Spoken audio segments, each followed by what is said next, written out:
இன்னைக்கு பார்க்க போகிற டாபிக் என்ன அப்படின்னா, நிற சிகிச்சையோடைய இந்த டங் டயக்னோசிஸை பார்க்க போகிறோம். அதாவது குரோமோ டயக்னோசிஸ் அப்படின்னா, நம்ம உடலில் நடக்கக்கூடிய சில பிரச்சனைகளை நம்ம உடம்பு நமக்கு வெளியே சொல்லக்கூடிய ஒரு மீடியம். ஒவ்வொரு உறுப்புகளும் நம்மளுடைய சென்ஸ் ஆர்கனில் ரிஃப்ளெக்ட் ஆகும்.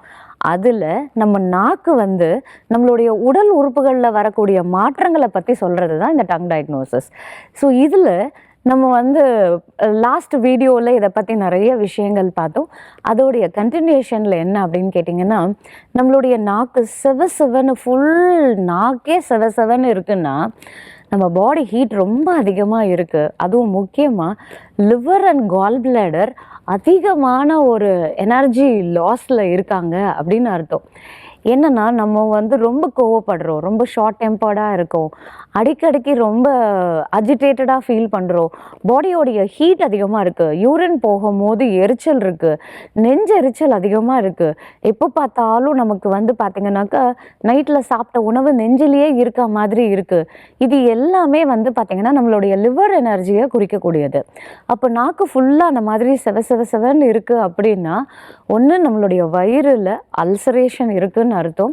ரெண்டாவது நம்மளுடைய லிவர் எனர்ஜி அதிகமாக ஒரு ரொம்ப ஸ்ட்ரகிள் பண்ணி அந்த பாடியை டீடாக்ஸ் பண்ணுறதுக்கு ஸ்ட்ரகிள் பண்ணுது அப்படின்றத நமக்கு இண்டிகேட் பண்ணுது. ஸோ அப்படின்னா நம்ம தண்ணி நிறைய குடிக்கணும், பழச்சாறுகள் அதிகமாக எடுத்துக்கணும், நீர் சத்து உள்ள காய்கறிகள் பழங்கள் அதிகமாக சாப்பிடணும் அப்படின்றத அது இண்டிகேட் பண்ணுறது.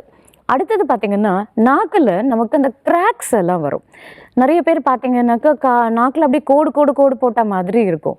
இப்போது அது எந்த இடத்துல கோடு இருக்கோ அந்த உறுப்புகளில் நமக்கு பிரச்சனை இருக்குது அப்படின்றத அர்த்தம். நாக்குடைய நடு இதில் வந்து ஒரு பெருசாக ஒரு கோடு இருக்குது அப்படின்னா அது நம்மளுடைய ஸ்பைனை வந்து இண்டிகேட் பண்ணுது. ஸோ அப்போது நமக்கு அந்த ஸ்பைனல் மசில்ஸ் ரொம்ப ஸ்ட்ரெயின் ஆகுது, நமக்கு பேக் பெயின் இருக்குது. ஸோ அங்கே வந்து நமக்கு ஒரு ரிலாக்ஸ்டான ஒரு ஸ்டேட்டில் நம்மளால் இருக்க முடியல, ஸ்ட்ரெஸ் ரொம்ப ஜாஸ்தியாக இருக்குது, நமக்கு அசிடிட்டி அதிகமாக இருக்குது அப்படின்றத தான் அந்த கிராக்ஸ் வந்து இண்டிகேட் பண்ணக்கூடியது. ஸோ இப்போ இந்த மாதிரி இருக்குது அப்படின்னா நம்ம போஸ்டர் கரெக்ஷன் கண்டிப்பாக பண்ணணும். அதில் முக்கியமாக தாடாசனம் அப்படின்ற ஒரு ஆசனம் இருக்குது. இது வந்து ட்ரீ போஸ் அப்படின்னு சொல்லுவோம். ஸோ நல்லா நேராக நிமிர்ந்து நிற்கிற ஸ்டேஜில் நம்மளுடைய கைகள் நம்மளுடைய உடல்கிட்டையும் கால்கள் வந்து நம்மளுடைய தோள்பட்ட அளவுக்கு நம்ம வந்து ஒரு ஸ்பேஸை கொடுத்து மூச்சு உள்ளிழுக்கும் போது கைகளையும் குதிக்காலையும் நம்ம மேலே உயர்த்தணும். இந்த டைட்டானிக் படத்தில் பார்த்திங்கன்னா அந்த ஹீரோயின் ஒரு டான்ஸில் பண்ணுவாங்கள்ல, அந்த மாதிரி நம்ம குதிக்காலை மேலே தூக்கி நம்மளுடைய கால் விரல்களில் வந்து நம்ம நிற்கணும். நம்மளுடைய கைகள் ரெண்டுமே தலைக்கு மேலே நேராக நிமிர்த்தி வைக்கலாம், இல்லை ரெண்டுத்தையும் சேர்த்து நம்ம நமஸ்காரத்தில் இருக்கலாம். இப்படி நம்ம பண்ணும்போது நம்மளுடைய ஸ்பைன் நல்லா ஸ்ட்ரெச் ஆகும், அந்த தசைகள் எல்லாமே நல்ல வலிமையாகும், நம்மளை ரொம்ப அலர்ட் பண்ணும். நம்மளுடைய பாடி அந்த ஸ்பைன் அலைன்மெண்ட் கரெக்டாச்சு அப்படின்னாலே பல விஷயங்கள், குறிப்பாக சொல்லணும்னா நம்மளுடைய கவனம் அதிகமாகும், மெமரி, கான்சன்ட்ரேஷன், ஃபோக்கஸ் இது எல்லாமே அதிகமாகிறது மட்டும் இல்லை, ஈவன் நம்மளுடைய பிளட் ப்ரெஷரையும் குறைக்கிறதுக்கு இது ஹெல்ப் பண்ணும். ஒரு நல்ல ஸ்ட்ரெஸ் ரிலீவிங் ஆசனம் சொல்லலாம். இது வந்து நமக்கு அந்த ஸ்பைனை கரெக்ட் பண்ணி அலைன்மெண்ட்டை கரெக்ட் பண்ணும் போது நமக்கு பல தொந்தரவுகளை சரி செய்கிறதுக்கு இது ஒரு முக்கியமான ஆசனமாகவே இருக்கும்.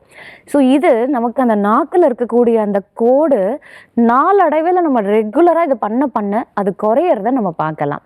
அதே மாதிரி அதிகமான மசாலா காரம் எடுக்காமல், இந்த பச்சை மிளகா, காஞ்ச மிளகா இப்படியெல்லாம் மிளகாவாக நம்ம அதிகமாக எடுத்துக்காமல் கொஞ்சம் இயற்கையான காரம் அப்படின்னு சொன்னால் மிளகு காரம், இஞ்சி காரம், வெங்காய காரம், பூண்டு காரம் இதை நம்ம சமையலில் சேர்த்துட்டு வந்தோம் அப்படின்னா அது கொஞ்சம் கொஞ்சமாக நமக்கு ஆறிட்டே வரும்.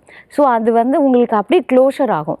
ஈவன் நமக்கு வந்து பார்த்திங்கனாக்கா சில விட்டமின் குறைபாடுகள் கூட நமக்கு வாயிலையும் நாக்குலேயும் அந்த மாதிரி கிராக்ஸாக இருக்கிறத நம்ம அதிகமாகவே கவனிக்கலாம். ஸோ அப்போது நம்ம வந்து பிளாண்ட் டயட்டை எடுத்துக்கிறது ரொம்ப அவசியங்க.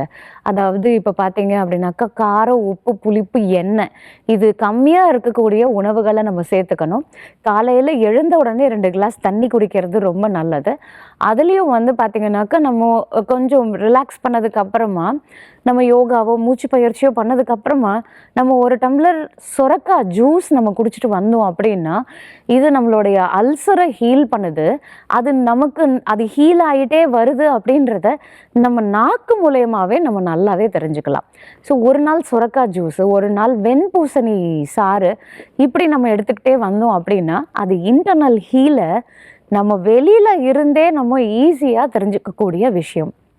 ஆக்சுவலாக இயற்கை மருத்துவத்தில் இந்த மாதிரி பல சிம்டம்ஸ் நம்மளுடைய உடலில் இருக்கக்கூடிய நோயோடைய ஆரம்பத்தை நம்மளால் தெரிஞ்சுக்க முடியும். இதை இன்னும் டீட்டெயிலாக அடுத்த வீடியோவில் பார்க்கலாம். நன்றி, வணக்கம்.